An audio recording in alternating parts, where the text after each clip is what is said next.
Before we begin, thank you very much to Maxine Primal for joining the Patreon campaign. Thank you very much. Very appreciated. Thank you everyone for the support. I'm not going to ramble in on this one. We're just going to head straight into it because this is the Metrocon 2013 roundup. And this one's not going to get a lot of use from my regulars, but people who want to know how the con went, they'll sneak into here.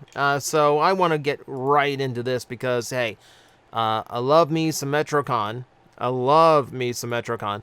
So this one started off for me in a way that I was not expecting, that you really can't expect in these situations. So I live about 3 hours from Tampa, so I am capable of driving to Metrocon, have done so in the, quite a few times in the past. And everything goes fine. Everything's fine. It's fine. Except for this year. So yeah, I was in my first car accident ever. The road was slick because it just finished raining. The guy in front of me stopped very quickly. My brakes did not want to stop in time. So yeah, his car was already a messed up junker, so one more dent didn't hurt him, and frankly, his car really didn't look like it had been hurt at all by mine. No, mine got crumpled. I was completely unhurt. I was 10 minutes out from the convention, so no point in going home at that rate. It's, as far as I know, all superficial. Everything under the hood works. I was able to drive it off of the highway and get it somewhere safe to be picked up. It's already at the shop getting hammered out, and hopefully it'll be road ready relatively soon. Hopefully. She ain't gonna be as pretty as she once was, but she will drive again. But it made me very thankful, it made me very happy to actually make it to this Metrocon. Because a little bit faster and that could have been way worse. Yes, but it seems like it's just gonna be an expense I did not account for. I will thank my Patreon once again. So yeah, that has to get out of the way. So yeah. But let's talk about the actual con, the convention itself. So this is Metrocon number 20. So their big anniversary year, which is they've been around. I've always said it's always weird misnomenclature when they say something like that. Yes, it's the 20th Metrocon, but it's technically the 19th anniversary because you don't celebrate your anniversary when you started. You start like your first. Like once, like the second time you do it is your first anniversary, right? So, technicalities is the 20th Metrocon, so that was the cool thing. For me, it was Metrocon number 15. I have been going a long time now. And I was the 10th time as press. Though I've been going as press for 12 years. 1 year got skipped because of the COVID pandemic, and another year I went as a special guest. To this day, I don't think I deserved that honor. All I really did was help out judging the AMV contest. But the fact that I have a badge that says I was a guest at Metrocon, it's got my face on it, it's got TJOmega on it, means the world to me. If I ever get that privilege again, I want to earn my way there this time. I want it to be genuine. I want it to be real. Alright, but yeah, absolutely, I mean, overall, just like before we get into like the nuts and bolts of it, really, really awesome con. I think they went all out for the 20th. They tried really, really hard to go bigger, better with everything they had done. They revisited one of the old themes, which was anime versus video games. Classic, absolutely classic little lineup. Provided a lot of fun rivalry throughout the convention and all the events that they put on. Yeah, just overall fantastic job. Like, I will tell you, like, Metrocon is one of those conventions where, like, you judge a convention by if you can see the smoke or not. There's always fires behind the scenes at any convention, but if you can't see the smoke, then the staff is doing their job. And I didn't see smoke this year, but I knew drama was going on. There was a notable thief from other conventions that was there. Security was wise to him. I don't know if he got caught, but I do know that he left the premises. So I don't know if that was in handcuffs or not. It should have been. I mean, issues like that happen every year. And like there's always troublemakers, there's always people in it. And like the fact that all that can go unnoticed and everyone can have a good time means that everyone on staff was doing their job and everyone was awesome. Our security team at Metro, the Brute Squad, they are always on point. They are always on the lookout just to make sure everyone else is able to have a good time. And then there was this douchebag. So yeah. Yeah, he caused a lot of problems. So he went to Metrocon to cause a whole bunch of pranks with the attempt to intentionally get himself kicked out of the convention so he could make this video claiming that he was falsely removed from the convention. So he caused a lot of problems because he was going around pranking people, basically just being an ass. And yeah, he's trying to get himself removed so he can make this, crap content of his, which shames me because he's got more subscribers than me, being a douchebag.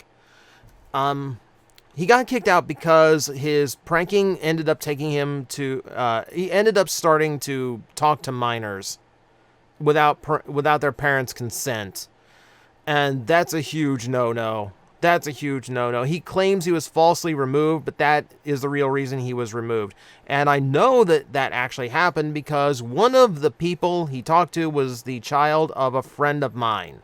Specifically, a friend of mine who works on staff. He's lucky I didn't see him after all. Yeah, I know the brutes in this photo. I wish they had torn him limb from limb. I mostly point this out because if you were ever curious about what a reportable video looked like on YouTube, this is a very reportable video for defamation specifically. If you've ever been curious what a defamation video looked like, this is it. Because he went to the convention with a false pretense, got his way in to intentionally sabotage people's good time, and then did so all so he could make this video in order to damage the reputation and name of the convention.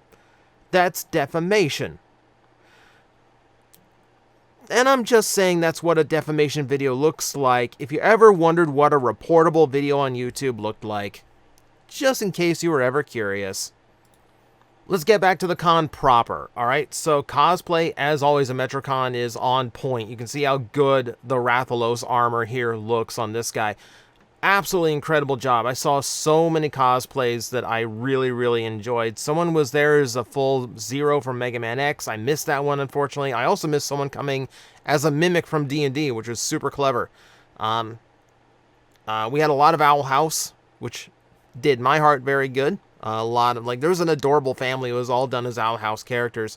But the daughter, who was Titan Luz, was super shy. So we didn't get video of them. Respected their distance, which is important. But yeah, there's so many super impressive cosplays and just really fun ones that I want to show off once we get... I want to do a whole cosplay reel along with the ones that were at the contest, because the contest was phenomenal as well. So... yeah, every year Metrocon does a huge contest for cosplay, tons of different awards, and it's interesting because they notice things like what I would think of as a very simple cosplay, they take real notice of. So there's a Tinkerbell here on screen, the one in green on the kind of middle right. So it looks like a very simple cosplay because Tinkerbell's normal costume is very simple, but her entire costume is crocheted. That's a lot of work. That's a whole lot of work to craft it in a unique way, right? So that got awards. Someone came as Twilight Princess Link, and you would think again, you can just buy Link cosplays off Amazon. You don't really need to go through it. This guy made it with period accurate techniques. That's a whole other level, right? So yeah, give him an award. Then, so what seems like it really wakes you up as to what seems like a simple cosplay can be really, really impressive if you actually know what you're looking at. So it's always a big eye-opener just how much work goes into some of these costumes. There is a bit of an issue with the cosplay contest in that the presenters are trying to get through, because there's a ton of awards to give out for all different reasons.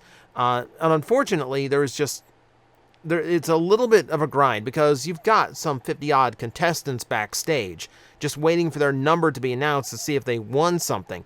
And, trying to get through everyone with their big complex cosplays, with your big complex cosplay, it takes them a while to get back out onto the stage in order to accept their award. So that gets rough. So it takes them a long time to get back out after their name has been announced. And unfortunately, the presenters weren't waiting for them to come up, and there's this big awkward silence while we wait for them to come up. And sometimes they would start announcing the next award before the previous one came up. So when someone came out to get their award and the announcer, the host, is halfway through the speech for the next award, there's a big cheer when the winner comes out, and that interrupts what they're saying. So it's a big clash. It's a big clash. The way you mitigate that, I feel, because I do throw these like genuine criticisms for the people watching from Metrocon, because I know you're out there. Love you. But I want the show to run as smoothly as possible, so I'm just calling it as I see it. I feel like if you announce the name of the award and then the winner's name and number, which, by the way, make sure the presenter knows how to pronounce the names. That caused a lot of confusion. Name a number, and then you start talking about the award. You start talking about the award after you've announced who won it, to fill out the time it takes for them to get backstage from the backstage area back out onto the main stage. So you give the judges time to talk about what the award is, why this person won the award, what they liked about the cosplay. So by the time that they're done giving the explanation, that's when the person comes out to actually accept the reward, get the cheer that they deserved, and then you move on to the next one. So it's less of a train wreck trying to do it the other way around. So that's just the suggestion for the year, because I know the girl who runs this, Natalie, who does an amazing job. I don't know how she does everything she does at this convention. So I want, so this is just genuine, just like nice criticism to her, just nice critiquing. I want everything to go as smoothly and well as possible for everyone. So, let's move on here. So the guest list this year was pretty awesome. We had some returning favorites, and we had some themes here. So one of the themes that we had this year was Spy Family. So the main three performers for Spy Family, we were in attendance, which is great. Rico Fajardo was back. You'll remember he's the one who abducted me to an escape room last year. No shenanigans with him this year, but dude is still awesome to talk to. We get to go on about the old Super Nintendo JRPGs we like so much, so that's always fun. Yeah, they were great this year. We had Robbie Damon, who I'm amazed. He was awesome, by the way. Robbie was a lot of fun. I had to get one thing for a friend of mine off of him, so I got a little bit of interaction, and he was really fun to just hang out with. He was cool about everything. A lot of the actors were really cool. So one of them, what if I remember? Michael Sinter-Nicholas. So I'm trying to remember it because it was Michael Sinter-Nicholas. Who, I set my camera down, and he's really impressed by the camera I have, because it's a really high quality. I bring a really high quality camera to Metrocon, and he picks it up and can I pick it up? And yeah, sure. And he looks it over and oh yeah, it's a really good model. He flips it over. Oh yeah, you got the good lens. He's a photo guy, so he really, really liked my camera. Really impressed that this is what I was carrying around for the convention. And then I went up to Ian Sinclair afterwards for an autograph, and he said the same thing. He started oh yeah, you got the lens. Yes. And Michael said the same thing, and he says, I was gonna tell you to go check Michael. Ian's a trip, by the way. He's Whis from Dragon Ball Super, so I had him sign my set of Dragon Balls that every VA from Dragon Ball has signed who have come through Metrocon, and a couple extra that here and there. But he's when he picked it up, yeah, I've got a set of Dragon Balls that everyone from past Metrocons has signed, and he goes yeah, sure, I would love to sign your balls. So he puts a little autograph on there. He finds this. He finds like the one blank spot that's left on the cover, and then he lifts the cover up. He wants to actually look at the Dragon Balls and go like yeah, they're in there. Like he goes, no, it's okay. I'm just checking the size of your balls. All right, we're working with this level of humor. Okay, I can work with this. Let's go. So he was fun. So yeah. Everyone's great this year. They had a really solid guest lineup. They were a lot of fun. If I can remember, I'm gonna screw up her name if I try to remember. Stephanie Shea. She's playing Sailor Moon right now.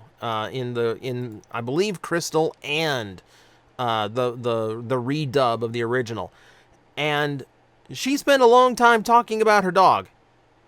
Like a good 3 minutes talking about a specific part of her dog's anatomy and how small it is. This is Sailor Moon saying this. It was one of the stranger experiences I've ever had at Metrocon.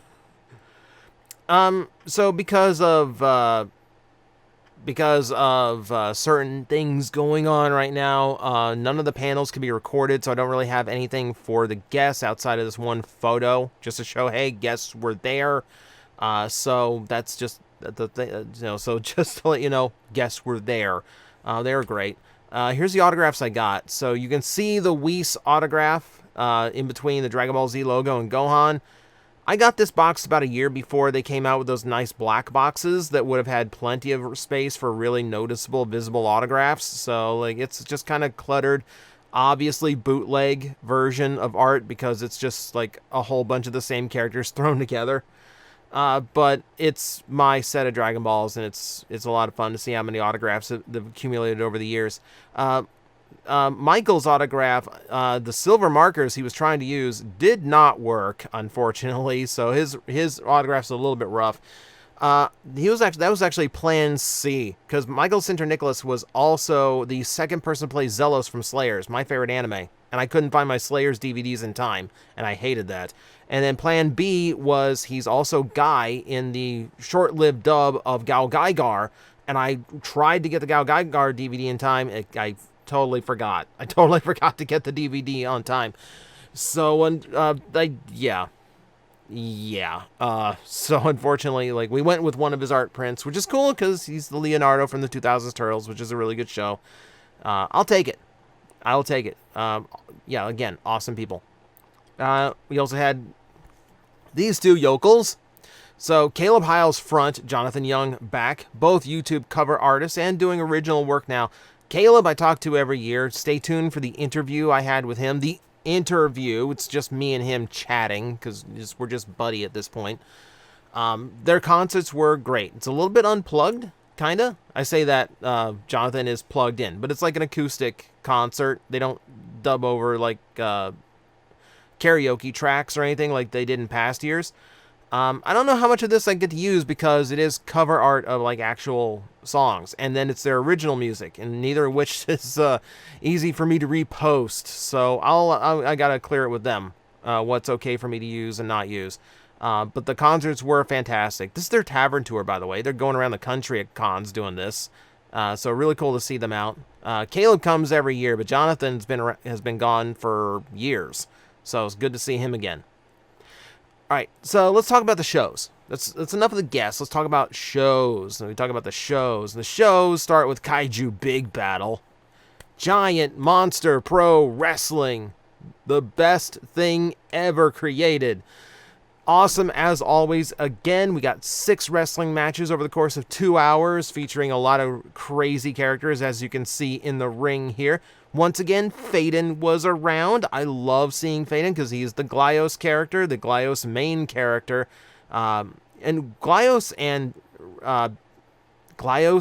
Kaiju Big Battle have a weird history, and I'll tell you a little bit about it when we get into the hall for the dealer room. But again, yeah, you can see I had to be front row center this year. So oh my god, I loved this. I can't wait to show you the highlights from this one. We had the return of the one in the middle right there, you see, Steam-Powered Tentacle Boulder, which is one of the names I give people to describe what Kaiju Big Battle is. It's a little bit crazy and chaos, and I love it. So yeah, Awesome to see him. Awesome to see them. Yeah, fun show. Really fun show. It always is. And I'm glad to see like the crowd before like the first year they did it, like they filled out a few of the front rows. Not a whole lot showed up. Now it's a mainstay and it's like fills up the entire main event hall. It's awesome. I got a pizza thrown at me during Kaiju Big Battle. A foam pizza, which is now in my possession. It's from Silver Potato, whose whole backstory is he's an interdimensional pizza delivery boy. Kaiju Big Battle is amazing. Let's talk about Metro Night Live. By name, you can guess, they usually do anime or video game spoofs of famous Saturday Night Live sketches. This year, they did something completely new and original, which was awesome to see them grow into that. They did the complete works of Studio Ghibli abridged, which took them about an hour and a half. Really funny show. Really happy to see them try something different and original. And it's a weird meta concept because it's really like the story is the stage performers who are actually like the directors and the actors who are trying to make this abridged thing happen. And then the craziness that is trying to get all the Ghibli films together. And it's chaos. Chaos. I gotta figure out how to present that best to you guys. But it was a lot of fun. And like great job to great job to the entire crew. Culver Dow, who does amazing job directing this, and all of his team, like everyone. This is your best show, guys. This is your absolute best show you've done. Oh, let's talk the Fire Show. Fire Show every year is always a banger. This year, no exception. They did an entire tribute to the entirety of Final Fantasy, which included a very large portion of Final Fantasy VI. Kefka got his own segment. When I showed up on Thursday, I was wearing my Kefka shirt to Metrocon. And my friend Amilcar, he ran into me on Thursday. He saw the shirt and he starts cackling. He starts like giddy laughing. Like when he sees it, you got like telling my friend, like when he sees this, you got to tell me what his reaction is. My reaction to seeing Kefka come out to perform in the Fire Show is me behind my camera doing this, dancing up and down. It was amazing. It was amazing. And I will admit, I'm not as big on 7 as I used to be, but seeing a Sephiroth that really could play with fire was really cool. I will admit that.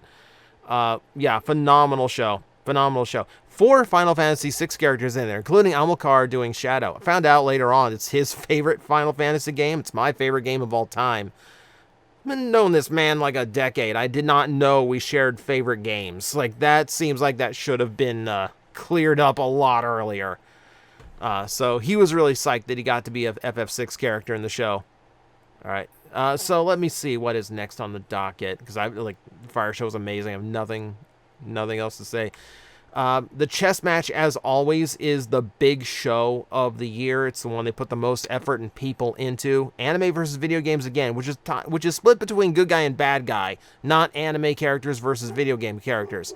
Which means we had this interesting villain side of the board, which included M. Bison and Senator Armstrong from Metal Gear Rising.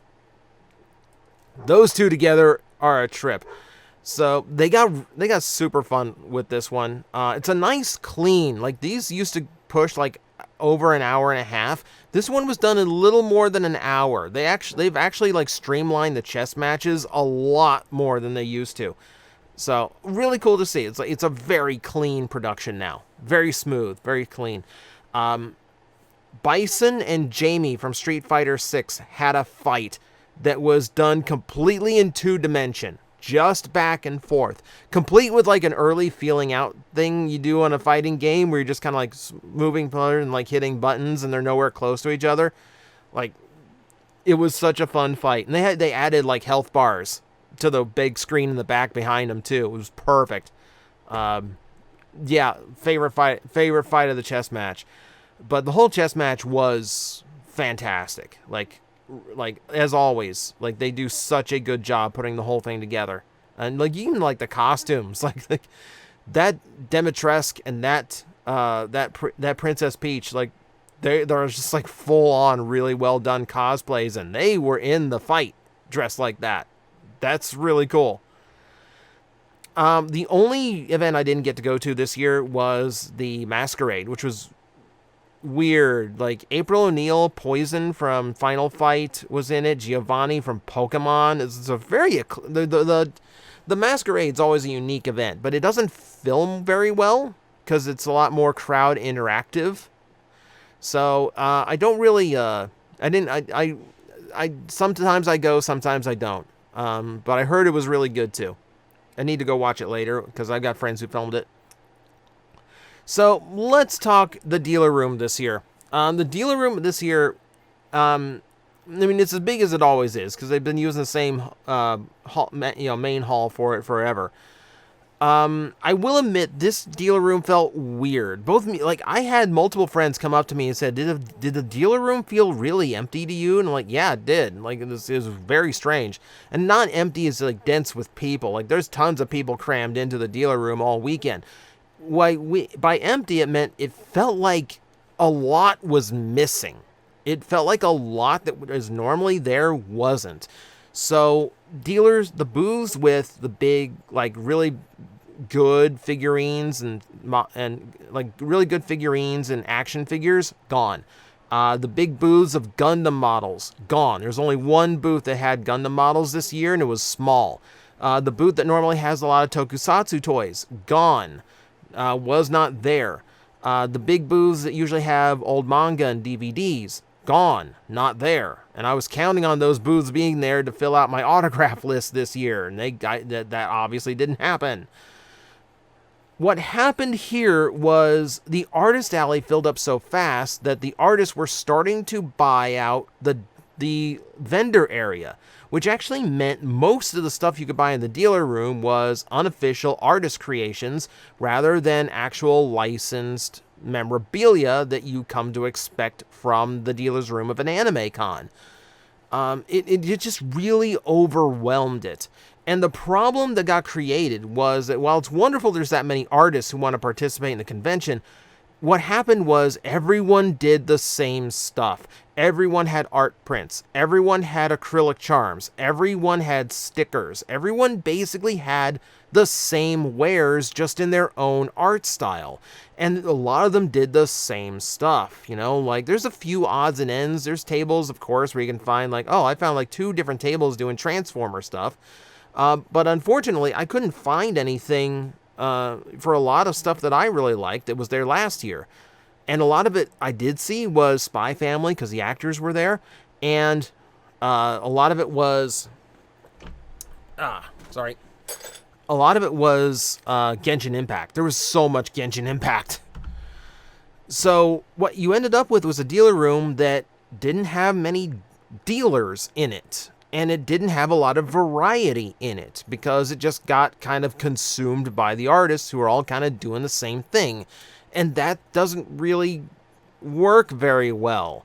So my first instinct was, well, the artist alley just needs to be capped. If the artist tables run out, then too bad. Don't let them intersect into the dealer area. But that's not really fair. And then it hit me. There is a solution to this Metrocon. I think this is a really important solution. These things need to go. So every year lately, they have had these really fancy sports cars that have all this anime deco done to them. And they're very cool looking, but ultimately they're just cars with stickers on them. And I'm sure there's some people there interested in these, but it's not bringing in ticket sales. It's not really a centerpiece. It's useless. I mean, unfortunately it is. It's taking up a ton of space in the dealer's room that should go to making the artist alley a lot larger than it is so they don't overwhelm the dealer's room. There's a dealer there every year called Anime Fix. They're a local store. They're an hour's drive from Tampa. They couldn't make it this year because the tables filled up too fast with artists. Are you kidding me? They've been there for 10 years. They couldn't get a table this year because the artists overwhelmed the whole place.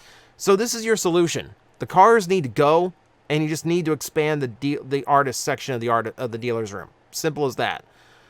Just give them as much space as possible so that the other tables can have like actual licensed memorabilia and the stuff that you would expect from a dealer room, right? So that was really my biggest issue with Metro this year, was just like the dealer's room, kind of a letdown. Not to say I didn't get a bunch of stuff, because there is a bunch of stuff. So for starters, T-Turtle was there. I got a bunch of shirts, which is why I got the plushie. It was thrown in for free. But the shirt that was... they were all gift shirts. That's the thing. I only bought one shirt for myself, and it's the one you see, which is a beautiful design. Yeah, I mean, it's thanks to my D&D character, I have a big connection to foxes right now, so this was calling to me. See, I'm doing it, this, by the way, you're seeing the reason why I'm doing my Metro recap this way, is so I could actually have visual example of everything. So there's a booth there that has like retro CDs and video games, even Laserdiscs. They had a full box set of the first series of Slayers on Laserdisc, which is kind of insane. But every year they have some JRPGs for Super Nintendo or Super Famicom. I always pick up one, so Seiken and Densetsu 2, Secret of Mana, now joins my collection of those. We also got a Slayer's Next Sound Bible from there, and a opened copy of UK Troublemakers, the very first game I ever beat in Japanese. I have a sealed copy behind me, but this copy I'll actually get to play, and it'll be all super nostalgic and fun. And then from the Artist Alley is this 3D shadow box of the forest scene from Chrono Trigger. Yeah, I showed that to Rico. Rico has that too, so we got a moment to geek out over Chrono Trigger together. Here's some of the bigger stuff. So yeah, the same booth that had the retro games also had that Slayer's art book. The Transformers tabletop RPG. It's the first time I'd actually seen the rule book in person. This was actually in the gaming room of Metro. And then you have the artwork. The artwork is done by the creator of Kaiju Big Battle. The artwork is a character named Theos, which is a crossover between a company called Real X-Head, which is Mori-san, a vinyl artist in Japan, and the guy, and Onel Design, the guys who created Glyos. They're actual toys of that design now. So to see like that artwork was super cool. So I always meant to pick up artwork from the Kaiju booth. That's what I picked up. Not the only thing I picked up from the Kaiju booth. The Rogue Soup and Bug is one of the classic stories for Kaiju Big Battle. It's in manga form. So that'll be fun to read through. And yes, I had to get the Steam Powered Tentacle Boulder shirt because that's going to cause a whole bunch of WTFs at the toy shop. Looking forward to the first time I wear that. Here's my smalls for the convention. So the acrylic Luz Namity, I have no idea what the booth was. I apologize for that. The Mega Man X from Dracudes. Dwagon enamel pins with that little Brachydios up there. Creepy Steeples with the animated Blitzwing. And they had acrylic charms too, but like, you know how animated Sentinel Prime and Starscream lost their heads at one point? They have charms that have them like disembodied heads floating between the actual key ring and the charm. It's brilliant idea. Sleepy Club with the Gatomon and Patamon, bigger charms than I normally get, but I really like the art style on those. And then Darwin Rose Studios with the Babbitt sticker. So they contacted me before the con because they really wanted to meet up with me, and they were awesome, really cool people to talk to. No one recognizes the Babbitt. It's the guy's wife's favorite anime. So when I asked, give me the Babbitt sticker, they lost their minds. Like, someone actually recognized Babbitt, and it was TJ. Yes, because TJ has a ton of older animes crammed into his head. So there was a fun experience. It was a fun exchange. So that was really cool. So go check them out. I mean, awesome people. Like, a lot of these people were awesome to talk to. The Artist Alley actually provided my weirdest experience. So I had a game of Fortnite, it was super weird, where I can't even get into the story. It's too long because we're already going like over half an hour here. Suffice to say, I had the weirdest game of Fortnite I ever had in my life, and this week at Metrocon, I met two of the people who are on the opposing side of it. and it was like one of the most surreal things to know. Like these two people that helped. Two of the people that helped me have the most fun I'd ever had in Fortnite ever, and I happened to meet them at the Artist Alley at Metrocon. Craziness, absolutely wonderful experience.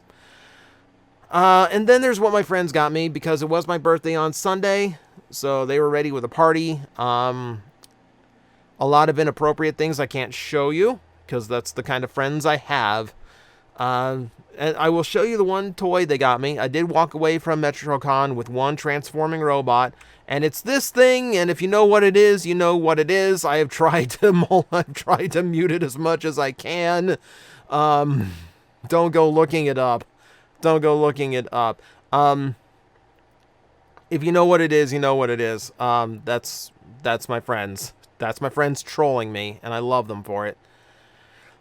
But yeah, that's my experience with Metro. Again, as always, thank you to everyone at that convention. You guys are family away from family. I say it every year, and it's always true. Metrocon is home. I just stay somewhere else the rest of the year. And, I mean, that is always... It's nice when it's reciprocated. When people tell me I'm family, when people tell me, like, I am part of Metrocon, like, that makes me feel really special. Because Metrocon means the world to me. I wouldn't be where I am, and I wouldn't be who I am without Metrocon. So to see them appreciate what I do, or just like to have me there, I mean, it means the world to me. I love those people. I love that convention. And again, wonderful to spend a birthday with all of you. Thank you so much. Yeah. But I could gush about that. I could gush about the people working the con there. I could make a whole video just gushing about how amazing they are, but I gotta cap it here because this video has gone really long and I still have to post it. So thank you guys for watching. Once again, Metrocon is amazing. And I'm already eager to get back there next year. So, thank you guys for watching. I will see you next time. I'm like, I think you guys got this. I will back away, and I will see you all later. You've got this handled. Alafi's like, really? You're not gonna help me? Like, it's fine now. It's like these disgusting creatures breathing down my neck, and you're all just like, I believe in you. You got this. All right, you seem to have this. 5 minutes.